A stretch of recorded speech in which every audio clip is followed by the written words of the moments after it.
When we think of circulation in our bodies, we commonly think of our blood. We think of the veins and arteries that transport it, and the heart that beats to move it through our bodies. There is, however, another circulatory system that exists in our bodies that is often overlooked. It is called the lymphatic system. It has its own pumping system, its own fluid called lymph fluid, and its own vessels called lymphatic vessels. While the blood delivers oxygen and nutrients to the cells, the lymph is responsible for removing waste products from the cells, as well as dealing with infections. If your body were a small city, then the lymphatic system would include the garbage men, the sewer system, and the police force all rolled into one. When the lymphatic system is functioning properly, wastes are removed from the cells and infections are dealt with quickly and efficiently, often without your ever knowing that you are even exposed to toxins or an infection. But when the lymphatic system isn't working well, wastes accumulate and infections become chronic, resulting in fatigue, depression, and poor health. Let's look first at how the lymphatic system removes wastes. Lymph fluid bathes all the cells of the body. Think of lymph as a slow-moving river, washing away the waste products created in the normal functioning of our cells. After cleansing the tissue, the lymph fluid is then transported through a series of tubes called lymphatic vessels, then through specialized glands called lymph nodes, and other lymph organs before it finally rejoins the general circulation. While you cannot see a lymph vessel, like you can see the blue veins on the insides of your arms, or feel the flow of lymphatic fluid, like you can feel the blood pulse through the arteries of your wrists, you can occasionally feel a swollen lymph node in your neck when you are feeling under the weather. While you may only feel a few swollen lymph nodes in your whole life, you have an estimated 100,000 of them throughout your body. There are also about 5.5 gallons of lymph fluid inside you. This means that you have nearly 3 times as much lymph fluid in your body as you do blood. Let's look more closely at the lymph nodes. They are found throughout the body, with clusters in the groin, neck, armpits, and intestines. Inside the lymph nodes are special white blood cells called lymphocytes that produce antibodies. Antibodies attach to infectious microorganisms so that the rest of the immune system can recognize the infection and destroy it. Without antibodies, our immune system would be blind and wouldn't know what to attack. There are 100,000 small generalized lymph nodes in the body where the lymphocytes and antibodies are held. In addition, there are a few larger lymph organs with special functions. The first specialized lymph organs we will talk about are your tonsils. When you get a sore throat, what you are feeling is often diagnosed as tonsillitis. You are born with 3 pairs of tonsils, but many people listening to this program no longer have their tonsils. As late as the 1970s, 1/3 of all operations performed in the United States under general anesthesia were for the removal of tonsils. It is now recognized that rather than surgically removing swollen tonsils, it is better to keep them and improve your health. In other words, don't kill the messenger. Swollen tonsils are simply specialized lymph organs that are working overtime to produce antibodies and clean the throat. Tonsils keep the throat healthy and balance the immune system. This is an important and difficult job. The mouth is the dirtiest and most infectious place in the human body. Every tooth has millions of bacterial cells living on it. This is the plaque we brush off every time we brush our teeth. The bacteria that grow on teeth have been associated with many diseases, including heart disease. With every swallow of food, we transfer these bacteria down our throat. Now, the stomach has acids to kill these bacteria, but the throat must continually deal with this bacterial onslaught. It is the tonsils that come to our defense. While there are some extreme cases where chronically infected tonsils must be surgically removed, modern medicine is now of the opinion that this should be avoided if at all possible. The second specialized lymph organ we will talk about is the spleen. Its job is to filter foreign substances out of the blood, such as the billions of worn-out red blood cells that die naturally every hour. The spleen also stores red blood cells and releases blood to the body in case of extreme blood loss. Many people believe that it is the liver that filters the blood. Well, rather than filter the blood, what the liver does is to create substances that combine with toxins so that they become less toxic and more easily removed from the body. The word filter is really more appropriate for the spleen than the liver. The thymus gland is another organ of the lymph system. It is located behind your breastbone in the center of your chest. The thymus is where T cells mature, and as such it plays an important role in your immune system. Unfortunately, by the time most of us reach adulthood, our thymus gland shrinks and shrivels to a fraction of its original size. There are many different kinds of T cells, and all of them are vitally important to your immune system. T helper cells regulate the immune system and activate other white blood cells. Cytotoxic T cells destroy virally infected and cancerous cells.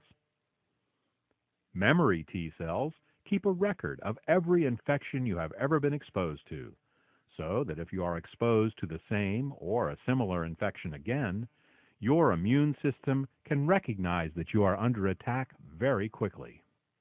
The faster your immune system can mobilize a response, the less likely you are to have a serious infection.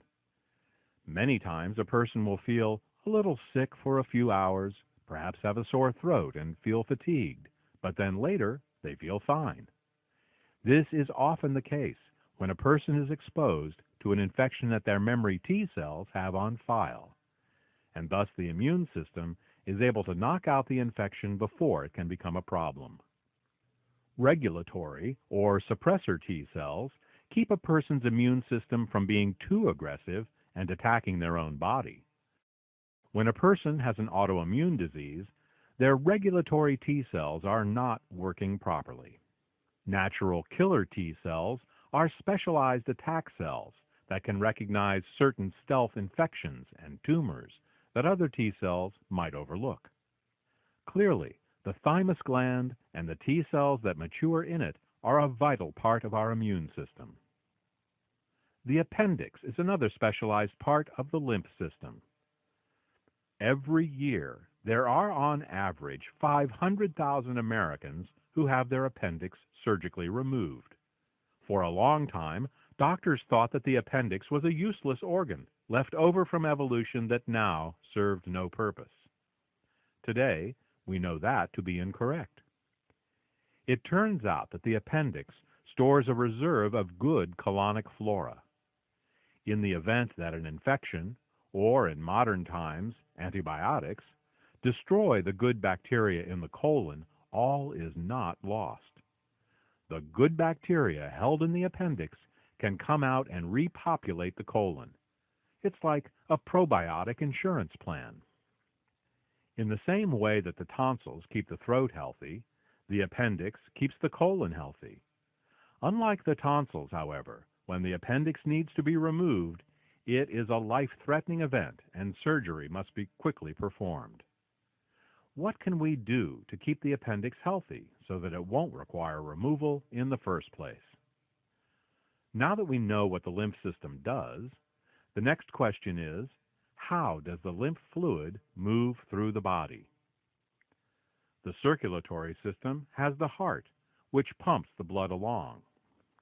The lymphatic system, however, relies almost entirely on the movement of our muscles to push it around our body.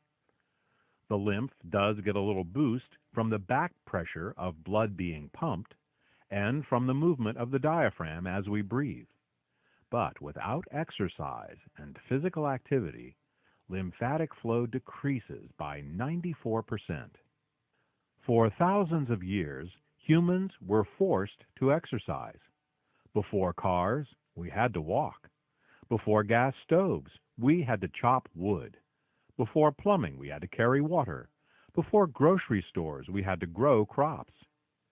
Even if you weren't in a physically demanding job like being a farmer or a mason or a carpenter, just day-to-day living made you move about. Nowadays, many people spend more than half their lives without getting any exercise at all. We already spend 8 hours a day sleeping in a bed.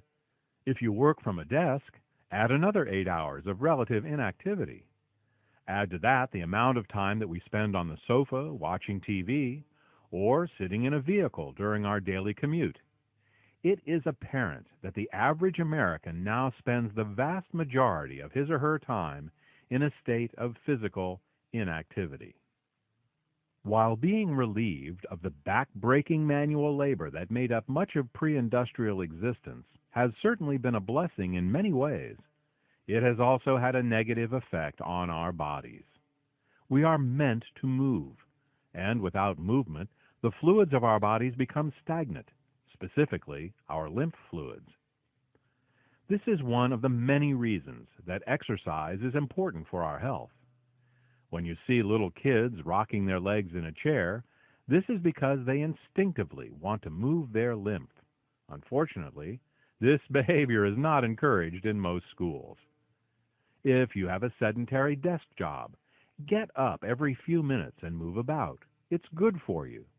Try to include at least 5 minutes of movement in every hour of your waking day. There is another way in which we can support our lymphatic system, and that is with bitter foods. If you taste nearly any medicinal herb, you'll notice that it is bitter.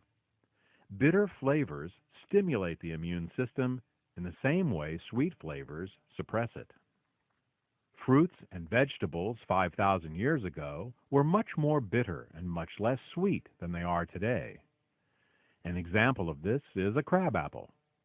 Thousands of years ago, all apples tasted like crab apples. If you've never had one, they are small, bitter apples that you'd rather spit out than chew. Over thousands of years, farmers picked the biggest and sweetest crab apples to grow in their orchards, and in this manner bred what are now known as our modern apples. While these sweet apples taste good, they have been stripped of their medicinal lymphatic stimulating qualities. Their excessive sweetness encourages infections by increasing our blood sugar levels, as well as directly suppressing our immune systems. Adding bitter herbs back into our diet with supplementation is one way that you can support your lymphatic system. Well, now you know all about the lymph system. In order to help this vitally important and overworked system, we've developed Lymplex. Lymplex is a nutritional supplement that contains 10 organic and wild-crafted herbal extracts specifically chosen for their lymphatic cleansing and rejuvenating properties. These herb extracts tighten the lymphatic junctions, thin the lymphatic fluid, and support proper lymph flow and immune function. Lymplex contains extracts of echinacea, ginger, astragalus, cleavers, calendula, red root, lobelia, mullein, and burdock. You can take Lymplex as a daily supplement, or anytime you feel sluggish, have an infection, or are doing a general cleanse of your body. When you take Lymplex, you may notice physical sensations in the lymph nodes around your body. These are signs that the sluggish nodes are getting a good cleanse. It is also possible for a person to feel tired or a little under the weather the first time they take Lymplex. This is natural and is to be expected, as years of accumulated debris is now being flushed out of the body. If you want to keep your body healthy, you need to keep your lymphatic system healthy. If you want to keep your lymphatic system healthy, get some exercise, and consider making Lymplex part of your health program. For more information about Lymplex, contact the healthcare professional who told you about this report.